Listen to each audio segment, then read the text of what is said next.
Le person branding, littéralement en anglais, ça veut dire créer et gérer sa marque personnelle.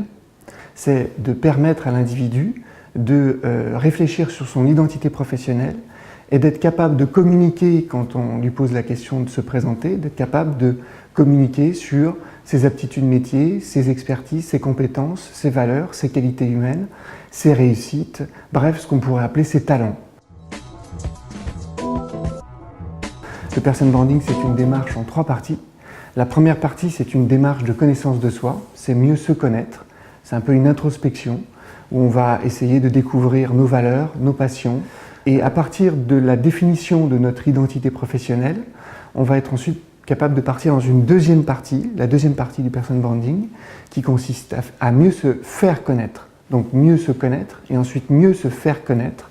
Alors aussi bien en face à face, en allant dans des associations, en assistant à des conférences, en faisant du networking, mais aussi sur Internet, en utilisant les réseaux sociaux et tous les outils qui existent aujourd'hui pour se promouvoir sur Internet. Donc la troisième partie du person branding, c'est la gestion de sa réputation professionnelle et ça va consister à rassembler un certain nombre de références et de recommandations qui vont valider ce qu'on déclare dans son CV. Être visible, c'est prendre en main son destin numérique. Être visible, c'est ouvrir un blog.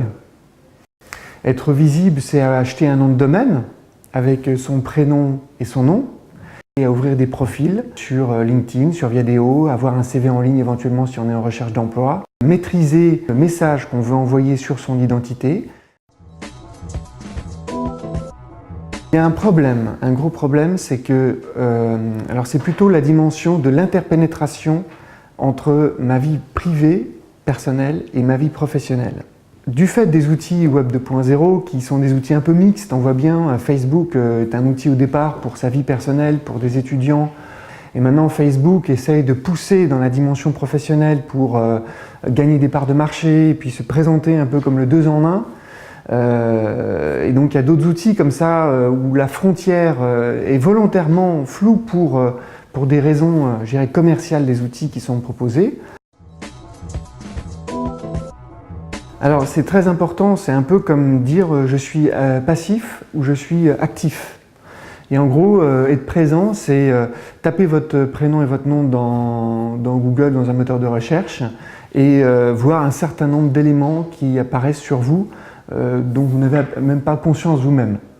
Qu'être visible, c'est prendre en main son destin numérique, c'est-à-dire avoir une démarche proactive, essayer de maîtriser le signal, la communication, le message qu'on veut envoyer sur son identité.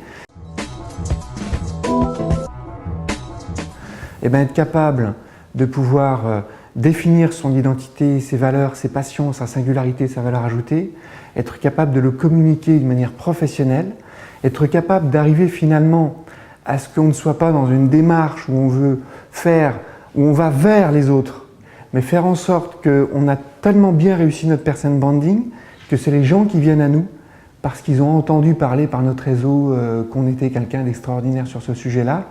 Et la finalité, en fait, c'est d'outiller et de se préparer à ce futur de l'entrepreneur, finalement individuel, et d'arriver à ce qui serait quelque part un peu le bonheur, c'est-à-dire de voir des gens venir vers vous pour vous faire des propositions.